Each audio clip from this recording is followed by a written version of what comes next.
Por unanimidade, o plenário do TSE, Tribunal Superior Eleitoral, cassou, na sessão do dia 16 de maio, terça-feira dessa semana, o registro de candidatura de Deltan Martinazzo Dallagnol, eleito deputado federal pelo Podemos nas eleições de 2022. Os ministros decidiram, entretanto, que os votos concedidos a ele serão computados em favor da legenda pelo qual concorreu. O Dallagnol, fazendo aqui um primeiro comentário, achando que ainda tinha o prestígio, né, do período da Lava Jato, que muitos o viam como o bastião aí da moralidade brasileira, do combate à corrupção, saiu em carro de som, né, discursando lá pelas ruas de Curitiba, conclamando o povo, mas o que se viu foi uma cena até bastante, vamos dizer assim, constrangedora, né? Porque praticamente sem nenhum apoio popular, né? Ali expressivo. E ele falava, né, entre muitas fake news, ele falava, né, que os mais de 340 mil votos que ele recebeu estariam sendo cassados, né? E o TSE não cassou os votos que ele recebeu. Então, essa é a primeira fake news. O TSE cassou o registro da candidatura e os votos continuaram válidos, só que como a candidatura dele foi impugnada, para serem computados em favor da legenda a qual ele participou da eleição, que era o Podemos. Então, ele já começa aí trabalhando uma fake news, né, o Dallagnol.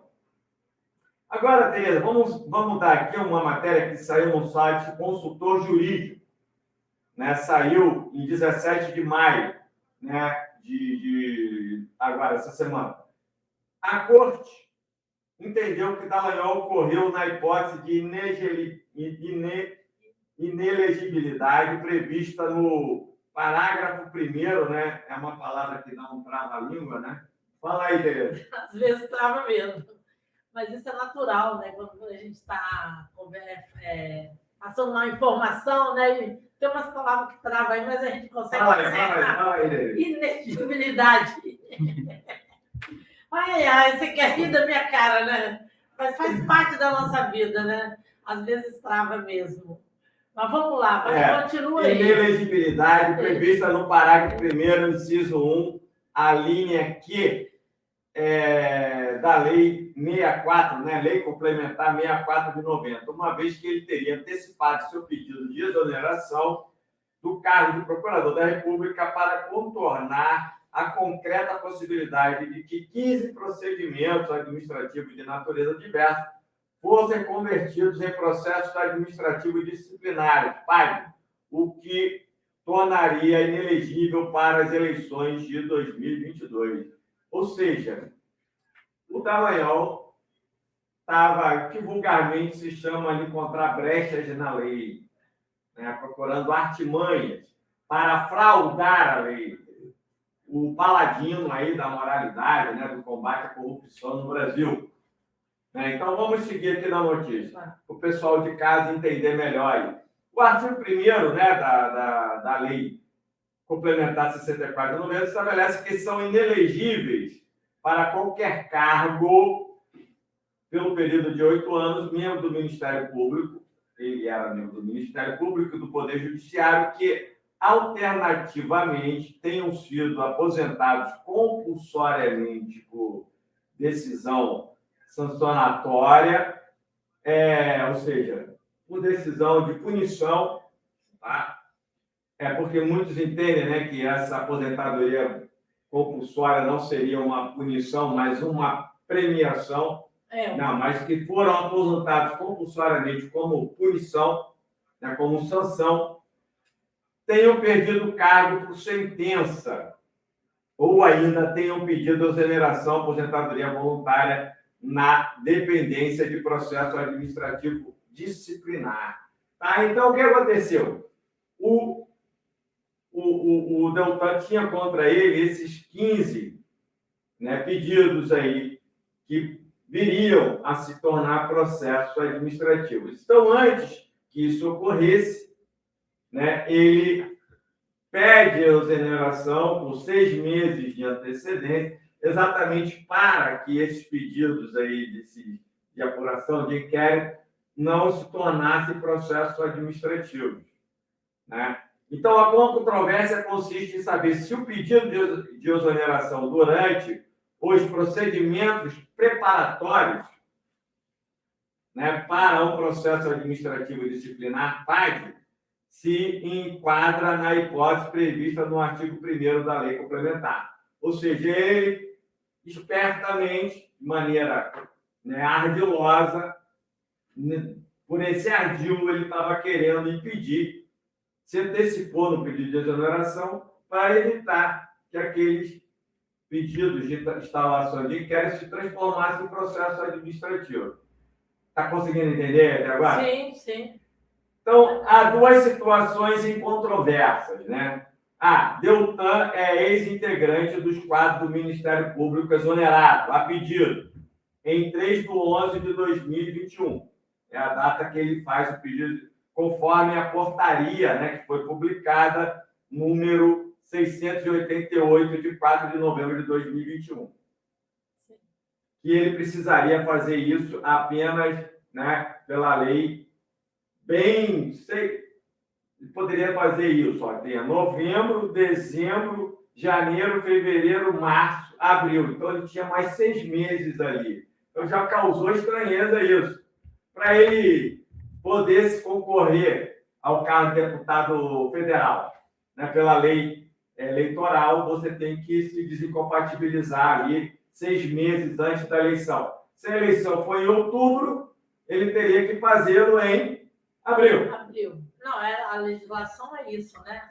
Quando você é funcionário público, você se afasta do trabalho 6 meses antes para fazer todos os procedimentos legais, né? Para desvincular a sua pessoa do serviço público. Que é isso aí, é legal, né? Perfeito. Não, é correto, é o que está na lei. Então, essa seria aí a primeira. E a segunda seria quando houve sua exoneração a pedido, tinha contra ele 15 procedimentos diversos em trâmite no Conselho Nacional do Ministério Público, CNMP, para apurar infrações funcionais. Tinha 15, vamos lá, 5, 10, 15. Tinha 15 pedidos de instalação de processo administrativo para infrações cometidas pelo Deltan Dallagnol como servidor público, como procurador do Ministério Público.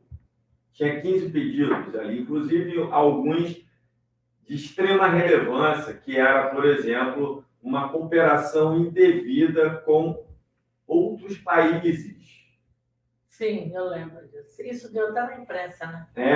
Fora aquela fundação que ele teria criado para administrar uma verba de 2,5 bilhões. Uma série saiu lá da Petrobras, que eles pregavam tanto a não corrupção, né? Mas tinha uns indícios ali, né? Já. Os tribunais superiores, em inúmeras oportunidades, têm entendido que são inadmissíveis as condutas que importam violação indireta à lei, frustrando sua aplicação. Ou seja, está classificado nos tribunais. Se você age para frustrar a aplicação da lei, como foi o caso dele, né? Ou seja, através de um ardil, você não pode se valer da sua própria torpeza. Né? Ou seja, como ficou comprovado, uma vez que ele fez isso para impedir que aquelas solicitações virassem PAD, processo administrativo, né? Está caracterizado que ele agiu para impedir a própria aplicação da lei. Mas, na hipótese dos autos, e aí abrindo aspas, a conduta de Dallagnol se enquadra nas causas de inelegibilidade prevista na linha Q. o TSE apontou que a somatória de 5 elementos devidamente concatenados e contextualizados revela de forma cristalina que o Deltan Dallagnol exonerou-se do cargo de Procurador da República em 3 de novembro de 2021 com o propósito de frustrar a incidência da inelegibilidade do artigo 1º da Lei Complementar 64. Né? Para o TSE, os 5 elementos configuradores da fraude à lei podem ser assim resumidos.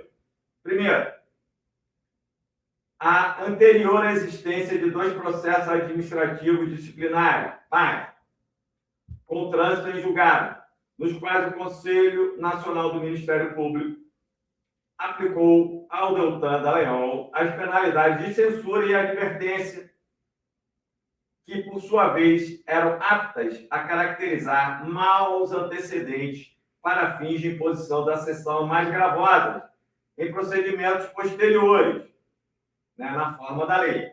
Sim. Né?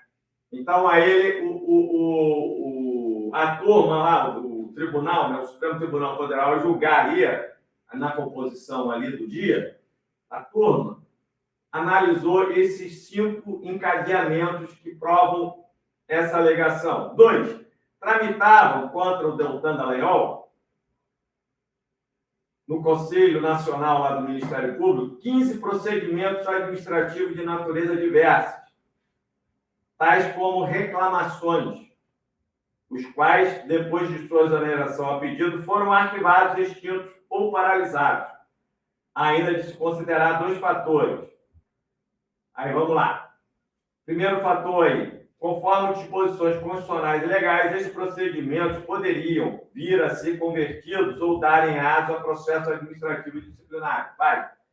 Segundo fator, os fatos, a princípio, se enquadram em hipóteses legais de demissão por quebra do dever de sigilo, do decoro e pela prática de improbidade administrativa na Operação Lava Jato.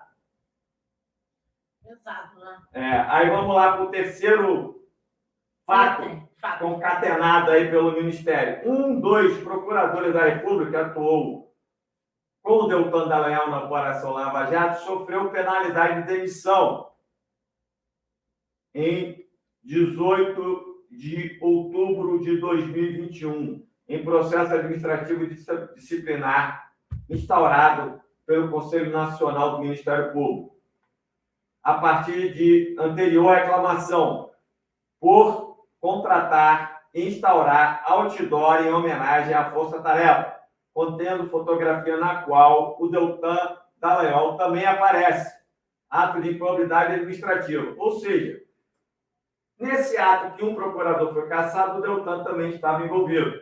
Sim. E poderia sofrer a mesma sanção, né? Que foi demitido. Aquilo que antigamente falava demissão a bem do serviço público. O 4º item lá concatenado pelo tribunal. Logo em seguida, apenas 16 dias após esse fato, o Deltan Dallagnol pediu sua exoneração, né, do cargo de Procurador da República, porque pensou, obviamente, o pau que dá em Chico, dá em Francisco. Se aquele outro procurador levou o pau, foi demitido, porque estava neste outdoor que aparece a foto dele e a minha está lá, o que irá acontecer comigo? Uma possível demissão. Né? Isso estava bem caracterizado, que ele não era permitido, né? Ele fazer um outdoor ao seu bel prazer, né? E se isso acontecesse, ele se tornaria o quê? Inelegível. Inelegível, tem que lembrar da palavra. Ele se tornaria inelegível. Exatamente, ele não poderia se candidatar. Se os PAGs fossem instaurados, ele se tornaria o quê? Os PAGs. Também, inelegível, ou demitido do serviço público. E aí ele não poderia se candidatar, porque tem um prazo legal, né? Pela lei da ficha limpa, que ele tanto lutou para que tivesse no Brasil. Exatamente, e ele era mais ficha suja do que tudo. Os 5 elementos aí a ser concatenados. A exoneração do Deltan Dallagnol em 3 de novembro de 2021, 11 11 meses antes das eleições de 2022, causou espécie. Por que 11 meses?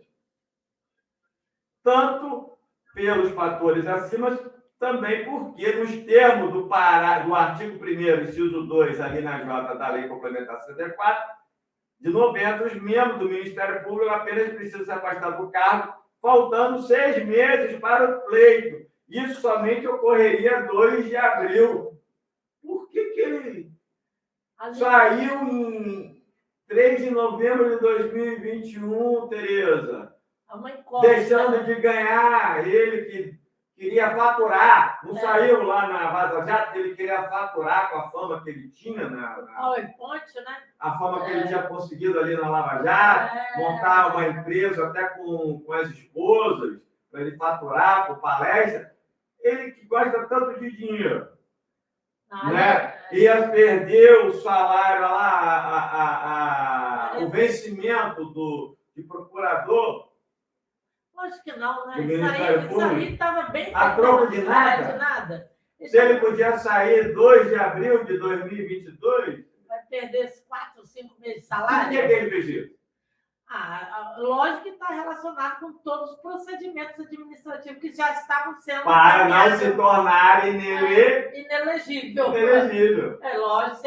E outra coisa, ele podia sofrer uma demissão.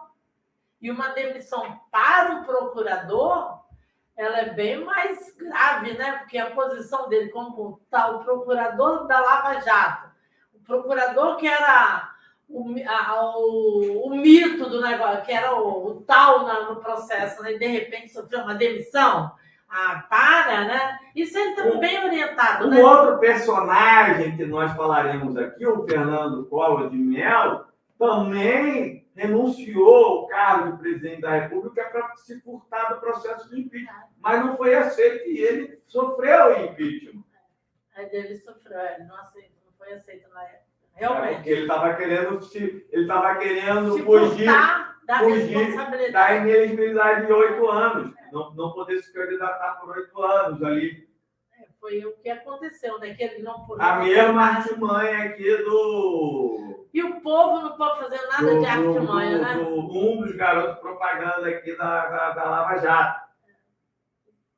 Não há dúvida da gravidade dos fatos narrados dos procedimentos preparatórios de PAG instaurados contra Deltan, que foram arquivados por conta de exoneração. Dentre eles, há que se destacar... aí o voto lá, né, do ministro.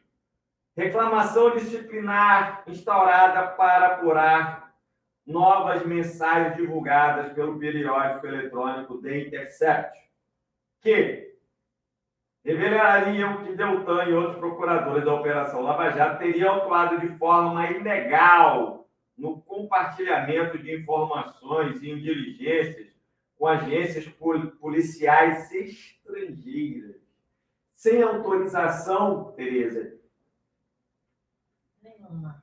Para tanto, a revelia do Estado brasileiro, da nação brasileira, complicado, né? O que eles fizeram sem seguir o trâmite legal para tanto. B. Reclamação disciplinar, outra reclamação formulada pelo presidente do Superior Tribunal de Justiça para apurar infrações funcionais do Deltan Dallagnol e de outros procuradores da Operação Lava Jato. 3. Sindicância instaurada pelo Coordenador Nacional do Conselho Nacional do Ministério Público para apurar potencial violações de dever de resguardo de informação em relações protegida por sigilo profissional pelos coordenadores da Operação Lava Jato. 4. Reclamação disciplinar, outra, né? Aqui fala o número, instaurado para apurar ato de improbidade administrativa e lesão aos cofres públicos puníveis com demissão consistente na celebração por Deltan na condição de coordenador da Operação Lava Jato de acordo de assunto de dívida com a Petrobras, cuja legalidade foi reconhecida pelo Supremo Tribunal Federal, né, naquela ADPF 568, que é a tal da Fundação lá que eles criaram para administrar aqueles 2,5 bilhões. Para o TSE, esse conjunto de elementos demonstra que Dallagnol estava plenamente ciente de que a instauração de novos processos administrativos e disciplinares em seu desfavor, culminando em ulterior eventual demissão, não era apenas uma hipótese remota, mas uma possibilidade concreta. E concluiu o ministro relator, Benedito. Constata-se assim que o Deltan agiu para fraudar a lei, uma vez que praticou de forma capciosa e deliberada uma série de atos para obstar processos administrativos e disciplinares contra si e, portanto, elidir a inelegibilidade. Dito de outro modo, o candidato Deltan, para impedir a aplicação da inelegibilidade do artigo 1º, inciso 1, a linha Q da Lei Complementar 64 de 90, antecipou sua exoneração em fraude à lei. É importante reiterar: a inelegibilidade em apreço aplica-se no caso dos autos, não com base em hipótese não prevista na Lei Complementar 64, que não se admite na interpretação de disposições literais restritivas de direito. Na verdade, o óbice incide porque o recorrido em fraude à lei utilizou-se de subterfúgio na tentativa de se esquivar dos termos da linha Q, vindo a se exonerar do cargo de procurador da República antes do início de processos administrativos envolvendo condutas na Operação Lava Jato. Então, vamos aqui, Tereza, fazer aqui as nossas considerações. Dada a notícia da cassação do Dallagnol, por que eu fui a esses detalhes técnicos, Tereza? Porque o Deltan falou estar sendo perseguido. Engraçado que para o Lula não houve perseguição. Mas para eles... Por quê? Foi seguido o rito e houve uma decisão unânime do TRF4. Aqui houve uma decisão unânime de 7-0, inclusive com ministros nomeados por Bolsonaro. Então, o que se percebe claramente aqui, Tereza, é a falta de critério dessas pessoas. Num determinado momento, quando lhe convém, ele diz que não haveria perseguição ao Lula, lawfare, nada disso, porque foram seguidos todos os trâmites legais, o devido processo legal, o contraditório, o direito de defesa, na argumentação dele. E o julgamento, que primeiro, por um juiz togado, em primeira instância, na premissa dele, imparcial, e depois aquela decisão foi pela turma lá do TRF4, aqueles 3 ministros do TRF4 que confirmaram a decisão proferida inicialmente pelo Moro. Então, diante dessas circunstâncias, não haveria que se falar em perseguição. E agora, seguindo-se todo o trâmite, com a participação de juízes da maior instância do país, que é o Supremo Tribunal Federal, participaram 7 ministros, e agora ele se diz perseguido. Com a palavra, Tereza Frizeira, Deltan Dallagnol foi perseguido?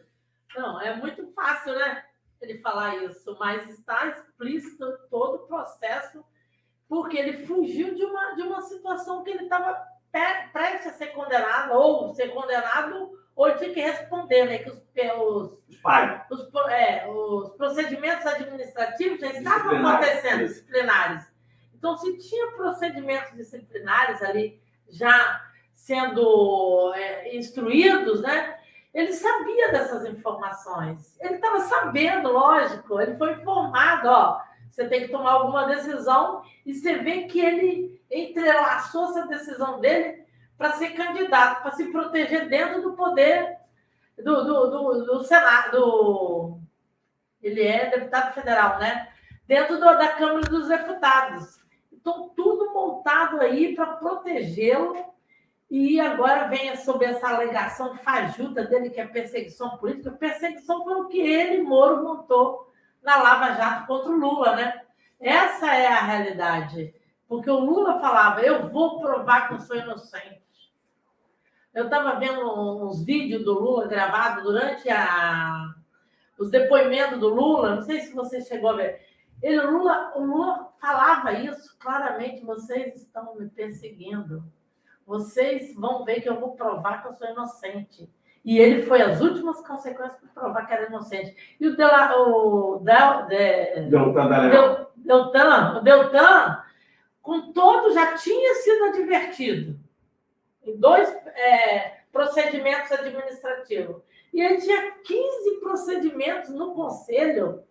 Então, alguma coisa ele ficou atento para se esquivar, desviar disso aí e pedir exoneração. Com a exoneração, pararia todos esses procedimentos e ele vai ser candidato a deputado federal. Aí o que acontece? Tudo orientado, né? Eles podem fazer tudo. Agora, a população, aquele que vai lá, rouba uma galinha, vai preso, vai condenado, vai ser execrado. E eles utilizam da lei para se beneficiar. E o que eles fizeram nesse país foi gravíssimo. Ele tem que ser responsável.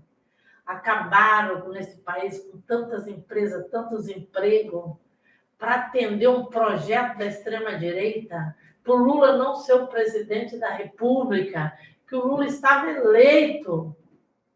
O Lula tinha uma aprovação, eles destruíram a história, tentaram destruir uma história de uma pessoa.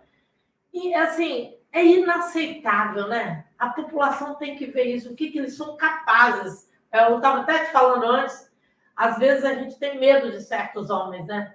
Que a gente não sabe o que eles, com o poder na mão, o que ele é capaz. Então, o que eles foram capazes de fazer no Brasil? Destruiu grandes empresas. O Lula até deu uma entrevista, eles poderiam, sim, investigar, mas sem destruir a empresa. Destruíram várias empresas no Brasil, a mando do capital internacional, a gente sabe disso. O golpe da Dilma já foi uma sequência de tudo isso aí. Eles se colocaram a serviço dessa política nefasta no Brasil, uma política nefasta, né? E aí foi tudo que aconteceu. E agora ele se acha perseguido? Pelos erros dele lá, ele não observa. Está tudo provado aí, não tem perseguição. Tem a lei, ele usou a lei para se beneficiar e para se proteger, né? Quem somos nós que não temos esse poder de usar a lei para nós? Porque a lei é para todos, mas para que você, a lei te condene naquilo que você realmente praticou de errado. Então, ela tem que condenar, porque aí ele fugiu da lei. Ele abriu caminhos, olha só.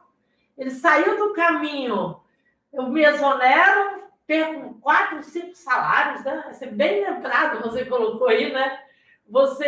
Um salário hoje de um procurador é o quê? Uma média, uns 50 mil? 50 mil reais. Quem vai dispensar um salário de 50 mil reais 4, 5 meses? Se ele podia ter pedido para se afastar para concorrer ao parlamento dia 2 de abril, que a lei é permissão, a lei permite que ele pudesse, que ele faria isso, né? E aí não, ele antecipa isso. Muito estranho, né? Tem coisa aí, vamos lá. Eu quero agradecer a nossa espectadora aí, Maria Neuci Caires Marinho de Oliveira, ela está saudando aqui a gente. E eu vou também fazer aqui os meus comentários a respeito disso. Beleza? Assim, eu achei assim um dia histórico, tá? Esse julgamento lá no TSE e do Deltan Dallagnol. Primeiro, pela celeridade, né? Ou seja, ocorreu a instauração do processo, né? Na forma da lei, e houve o julgamento e ele foi cassado, né? E isso aí é algo de extrema relevância para o país, que as instituições funcionem. né?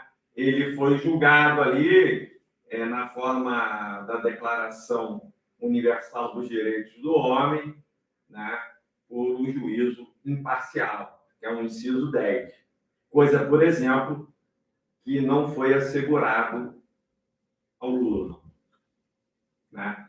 Então, assim, é um dia histórico, né? Essa cassação do Deltan Dallagnol, porque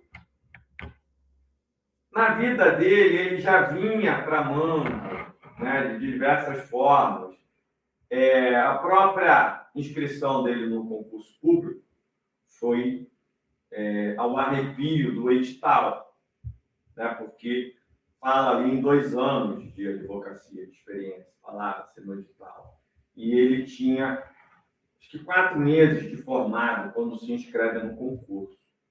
Aí ele passa no concurso, começa a exercer o cargo de procurador, depois, por uma falha possível ou alguma coisa que não foi esclarecida ainda, isso aí que não tinha sido observado, né, quando se analisou a documentação dos candidatos, porque tem uma banca, né, um concurso público tem uma banca, não tinha se detectado que ele não tinha esse período de 2 anos de experiência na advocacia, porque ele tinha poucos meses de formado.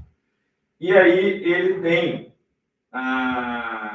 essa nomeação para o cargo lá de procurador, né, revista, e ele impetra um mandado de segurança e acaba ganhando através do fundamento que é a força dos fatos, à medida em que a teoria do fato consumado, né, que seria o quê? Suspende-se o que está em curso, não o que já se consumou. Nessa teoria aí do fato consumado. Por quê? Uma vez que ele se inscreveu, a banca examinadora lá não detectou que ele não tinha as credenciais para prestar aquele concurso, não tinha os 2 anos de prática profissional, né? Na medida que isso também não foi observado no momento que ele entregou sua documentação lá para tomar posse como procurador, já estava exercendo pelo fato consumado que então ele continuasse. E ele não foi, né, exonerado ali da maneira que deveria.